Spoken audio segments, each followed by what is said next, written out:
show today, so let's dig right in. I keep trying to... I need my coffee. Right? Okay, and just to check and see if it's working. I may chop this off. You can chop off the beginning, even over on LinkedIn. So I don't hear anything. Do I hear anything? Over on LinkedIn. Yeah, there it is. 5, 4, 3, 2, 1. I'm John Miglosh for the WDMA and the International Society for Strategic Marketing. And let's dig in. One of the more interesting commercials on the Super Bowl was this one. There was just a QR code in it, and that's all there was. And everybody pulled out their phones and crashed the app. They couldn't download the app. And lots of comments on Twitter. Cost them $7 million. Tomorrow we're going to talk about whether any of these ads worked. Coinbase paid $7 million just to show a rotating QR code during the commercial break of the Super Bowl. The QR code was a prompt allowing people to get $15 in Bitcoin in exchange for setting up a Coinbase before February 14th. That is a repeating offer. Almost immediately, the ad drew mixed reactions. Don't lie, you scanned that QR code, somebody posted. Coinbase coming in hot with that QR code, but did that make it more accessible? Took forever to get out my phone because of snacks. Somebody wrote. A moving QR code is way more annoying to use. QR code with no ad. The copy was brilliant. No copy was brilliant. That's from Mark Cuban. I don't know. It's hard to say, right? And that's what we're going to be talking about tomorrow. Is how hard is it to tell whether your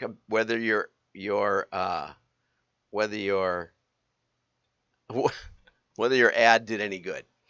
And that is a good question. So let's get over to Tom Fishburne. Here he is, and let me see what's going on here. No, it's this one. That's the one. Okay, something was goofing up. And don't forget, Tuesday, 2/22/22 at 2, the virtual WDMA Meetup for February. Get over to WDMA.org and register. You can also go on YouTube and subscribe to the channel so that you're sure to get an alert. LinkedIn has been a little bit slow about getting it done, and it seems like my restream is not picking up. If you're over on YouTube, please put in a comment or LinkedIn. I was getting LinkedIn calling it Netflix. Anyway, let's read the Tom Fishburne story. Let's see if I can find it here. It's here somewhere. There it is. Man, I've got too many windows open, and I cannot literally find. There I hear somebody doing something. There it is. Okay. The Metaverse hype cycle. Okay. This is from yesterday. This could be cool. I don't understand any of it, but it will change the world and also make us rich. Why isn't anyone buying our NFTs? And so Tom in the article is going to explain that there's early adopters, then there's a quick hype. This is the hype cycle. This is not the adoption cycle. Okay, it's really important to note that. Why isn't anyone buying our NFTs? And then there's a discouragement cycle. And then I've invested so much already, we might as well keep going. That is the fallacy of the sunk cost. Do we have to have this meeting in the metaverse? Yes. Okay. So anyway, Tom says the hype cycle methodology was begun at Gartner to explain cycles of technology. It's been Jackie Fenn for 30 years has originated this hype cycle, and she described the hype cycle this way. It was really an observation we were seeing with technology. We'd seen a lot of enthusiasm, over-expectation, then a trough of disillusionment when people realize things are harder than they thought it would be. There's a backlash until somebody gets it right, often Apple, I like that, and then mass adoption. The hype cycle is more subjective than scientific. It's been criticized for implying overhyped technologies eventually. Yeah, that's one of the problems is people that not everything that appears on the hype cycle ends up working at all. So let's talk about that a little bit. I remember when I was thinking about this, I was thinking about being the only guy at the consulting firm, and we soon had about 100 employees. I was the only one with a computer on their desk. Okay, I remember being that guy. I remember being the guy who was asked to go buy an operations computer, and I said, well, only two problems with that. One, I'd never bought one before, and two, I'd never seen one. And then I learned BASIC, and we learned to program it and all that, and that was in the late 70s. And then I got to the consulting firm, DirectMarkeing consulting firm, and literally was the only one who had a computer. And but here's what this hype cycle looked like in 1995, which is then 15 years later, really. I started in 1981.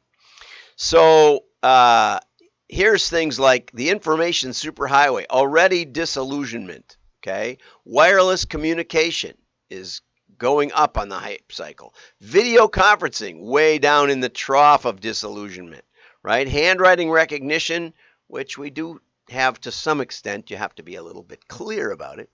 Here's one I thought was interesting, speech recognition. I met a guy once who had worked at IBM for 17 years. He was a speaker at a commencement, and they put that in as part of his bio. So I went and talked to him later, and I said, did it frustrate you the lack of progress until Google came along? And he said, no, we just didn't have the data that Google had. I remember Dragon Naturally Speaking. My brother-in-law, who was an attorney at the time, corporate attorney, used it to prepare legal briefs and stuff. And he said he could do it way faster than he could type. Well, he had spent endless hours training it. And so he was showing me his that was already trained with his voice. And everything he said, it came up with silly stuff. And finally he said, what is wrong with this computer? And on the screen it typed, you are wrong with this computer, or something like that. We just died laughing. But anyway, what Google did was, instead of trying to look at the words and get them right, they looked at the corrections across, when they got their smartphone thing working. They started looking at the corrections people were making. Somebody's calling me. I never can find who it is. Probably a junk call. Anyway, so some of these things do take off. Object-oriented programming, somewhat. It's hard to say. I'm still a fan of linear. Write it right the first time. Anyway, they pegged NFTs right at the peak of inflated inspections in August of 2021. Elon Musk already panned the Metaverse in an interview as more marketing than reality. Okay, so am I one of those people who dismissed the internet in 95 as some fad or something that's never going to amount to anything? Sure, you can put a TV on your nose. That's, the VR glasses, I guess. I'm not sure that makes you in the Metaverse. I don't see someone strapping a freaking screen to their face all day and not wanting to ever leave. That seems no way. I'm currently unable to see a compelling Metaverse situation.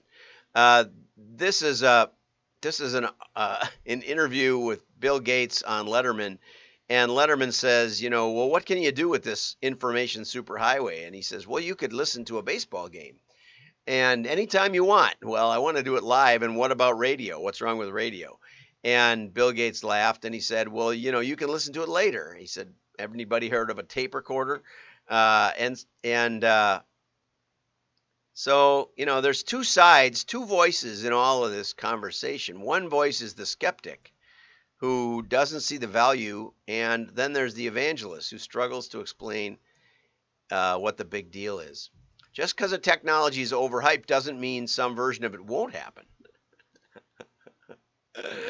Yes, that's true. And it doesn't mean that it will. And that's a good point. I mean, we've got big data. The only thing is we haven't got much of the promised benefits of big data. And so here's the new product adoption cycle from Fishburne in 2007. I'm pathetic, but early innovators think it's great. Just working out the kinks. Early adopters think it's brilliant. There's this chasm as trying to get it working. And then I think I can. I heard Ashton Kutcher has one. Here's the early majority. I'm king of the world. Late majority. Smooth sailing. And the laggards. What new product? Sigh. But there's a lot of things that we take for granted today that we, just think about the first time you used a GPS to get somewhere. I mean, it didn't work. I remember trying to use OnStar to find a pizza place or a Chinese place. Finally, let's just drive around. Because whenever they could look it up on their screen and tell us where to turn next, we were already past the highway. Then we got GPSs, and that happened to me almost all the time. There was such a lag that I would repeatedly miss my turn. It wasn't until I got Waze, and I remember driving from Newark Airport up to Connecticut and going straight through Manhattan, lickety-split. And I just couldn't believe it. But we used to have GPS, units that we had to use. Now it's all on their smartphone. I remember the first time I tried to use a smartphone, we were calling on Yahoo, I think it was, or Apple, out in San Jose, and we kept going past and missing the turns and stuff.